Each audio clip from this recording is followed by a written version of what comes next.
ကျွန်တော်ပြန်လဲမွေးဖွားလာပြီးတော့အေးအေးဆေးဆေးပဲနေထိုင်ဖို့ဆုံးဖြတ်ခဲ့တယ်မိမိကိုနိုင်ငံတော်စီအနှံလိုက်ပြီးတဲ့နေ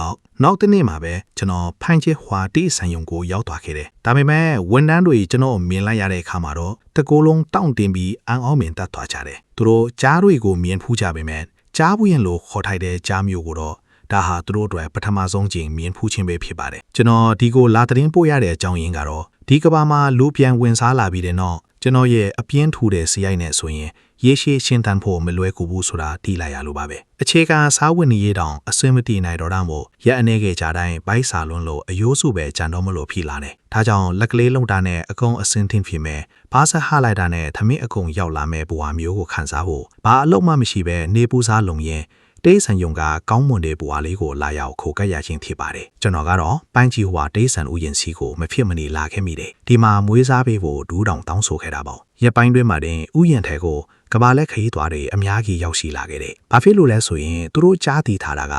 ဒီကိုကီလိုဂရမ်300လောက်လေတဲ့ကြားပရင်ကြီးတစ်ကောင်ရောက်နေတယ်လို့ပါလူအများရဲ့စိတ်လှုပ်ရှားစွာမျောလင့်ဆန့်ဆာမှုတွေကြားထဲမှာမှန်လုံပြားကန်ထွန်းကကွဲထားတဲ့အနီးရောင်လိုက်ကကြီးဖေးဖေးချင်းပွင့်လာခဲ့တယ်အဲ့ဒီမှာတော့အမေရောင်အစင်ကြားတွေပါတဲ့ရွှေဝါရောင်ကိုလုံးကြီးပေါ်လာပါတော့တယ်လမ်းကြောင်းဟောင်းအတိုင်းပြန်ထွက်လာတယ်ဒါပေမဲ့2မိနစ်ခွဲလောက်ကြာသွားတဲ့အထိသူတို့ဟာကြားစီကဘာလှုပ်ရှားမှုမှမတွေ့ရသေးဘူးတယောက်ကမှန်းကိုလာခောက်ပြီးကြားရဲ့အာယုံကိုဆွဲဆောင်ဖို့စ조사ခဲ့တယ်ဒါပေမဲ့အဲ့ဒီလိုလှုပ်တာကဘာမှမထူးခြားဘူးဆိုတာကိုတွေးလိုက်ရတယ်အဝါရောင်ပေါ်မှာအမဲစိမ့်တွေပါတဲ့အဲ့ဒီအသားပုံကြီးကတော့ငြိမ်တန်နေတုံးပဲသူတို့ဘဲလောက်ပဲဟုံတောက်အော်ဟစ်နေပါစေဘာမှအထုံးမခင်ခဲ့ဘူးကဘာလက်ခီးတွေဟာစတင်ပြီးစိတ်မရှည်ဖြစ်လာကြတယ်တချို့ဆိုရင်တိတ်ဆန်ရုံကိုတောင်တန့်တရာဝင်နေကြတယ်အိမ်မွေးเจ้าတွေကိုပဲကြားအဖြစ်ဟန်ဆောင်ခိုင်းထားတာလားတဲ့ပြောထားတော့ကြားပြီးရင်ဆိုပြီးဒါပေမဲ့ကြောပင်ပဲလျှက်ပြနေတာလားဒီကြားကအစ်စ်လားအတူလားဘယ်သူတိမှလဲ live friend တဲ့သူရဲ့ခမရတော့အလင်းခံလိုက်ရပြီထင်တယ်ဒါကဘယ်နေရာမှာကြားပရင်လက်တူလို့လဲဒါက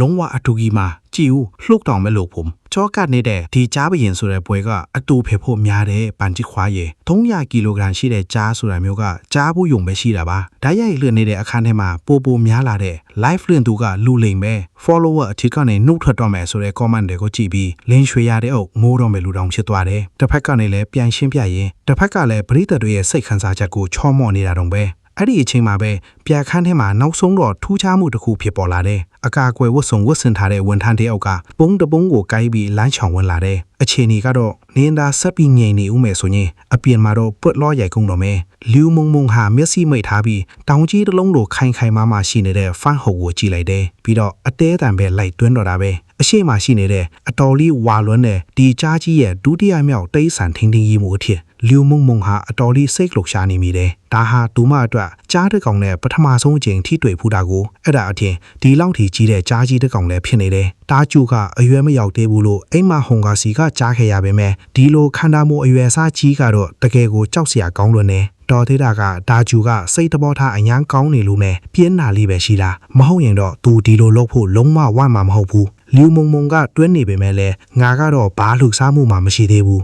မျက်လုံးတွေကိုပဲတင်းပိတ်ထားဆဲပဲလူမုံလည်းတခြားနည်းလမ်းမရှိပဲပုံးထဲကနေအသားတုံးထုတ်လိုက်ရတော့တယ်မြေပြင်ပေါ်ချလိုက်တယ်ကျွတ်သားမြင်တွေကအလိုလိုလှုပ်ရှားလာတယ်အသားမြင်တွေအတိုင်းစတင်လွေလာပြီလှုပ်နေပြီအားလုံးမမြင်ကြလားဒါကအတူမဟုတ်ဘူးဒါကတကယ်ကြီးပါမှန်တကားအပြင်ဘက်ကနေဒါကိုမြင်လိုက်ရတဲ့လင်းရွှေရဟာစိတ်လှုပ်ရှားစွာနဲ့အော်ဟစ်လိုက်မိတယ်ပြခန်းမှာအတွင်ထဲမှာပေါ့လူမုံဟာအသားတုံးကိုတုံးပြီးဆက်လက်မြူဆွဲနေတုံးပဲကျွန်တော်ကိုလွှဲလာအောင်ဆွဲဆောင်နေတာပါဒါပေမဲ့သူကအသားတုံးကိုမှန်ဘက်တဲ့ရောက်အောင်လွှဲလိုက်တဲ့အချိန်မှာပဲအသားတုံးနောက်ကိုလိုက်ကြည့်နေတဲ့ကျွန်တော်ခေါင်းကရုပ်ရက်ကြီးပြန်လွှဲသွားတယ်ဘေးကနေဝိုင်းကြည့်နေကြတဲ့ကဘာလက်ခီးသွားတဲ့ဟာတေးချာတော့မမြင်လိုက်ရဘူးဒီကြားရဲ့မျက်နှာကအဝိုင်းလားဒါမှမဟုတ်အလေးလားဆိုတာကိုပေါ့ဒါနဲ့ပဲကျွန်တော်ရဲ့ဖင်ကြီးနဲ့ထပ်ပြီးတက်တိုးထားပြန်တယ်အခြေအနေကတော့ဒါပါပဲမဲမြန်လှုပ်ရှားစမ်းမဲဆက်ပြီးမလှုပ်ရှားသေးဘူးဆိုရင်ငါတကယ်စိတ်ဆိုးတော့မယ်လျှို့မုံကဒီမြင်ကွင်းကိုမြင်သွားပြီးစကောက်တောင်မစိုးနိုင်ပဲလှန့်ချောက်ကြီးကိုကြိုက်ထားမိတယ်အဲ့ဒီအချိန်မှာပဲမျက်စိမိတ်ထားတဲ့ကျွန်တော်ဟာနောက်ဆုံးမှတော့လှုပ်ရှားလာခဲ့တယ်ဒါပေမဲ့အရင်အတိုင်းကြောပေးထားတော့မှာပဲအဲ့ဒီအစားထလိုက်ပြီးပါးစားညံတေနတ်ကိုခဲယူလိုက်တယ်တဏှာရှာပြီးဆက်အိတ်ဖို့လုပ်နေတော့ကျွန်တော်ထလိုက်တာကိုမြင်တွေ့လိုက်ရတဲ့ခရီးသွားတွေကတော့အန်တော်မြင်တတ်သွားကြတယ်ဒီကြားရဲ့ကိုယ်ထဲအရွယ်အစားကအနည်းဆုံးကီလို300လောက်ရှိမယ်ဒီကြားရဲ့မျက်နှာကိုတေချာမရင်ရသေးပေမဲ့လေဒီလောက်ခန္ဓာကိုယ်ထဲဝါမှုမျိုးနဲ့ဆိုရင်တော့တကယ်ကိုကြားမှုရင်ဖြစ်ထိုက်ပါတယ်ကျွန်တော်ရဲ့လောက်ရကြောက် ကြောင်အန်း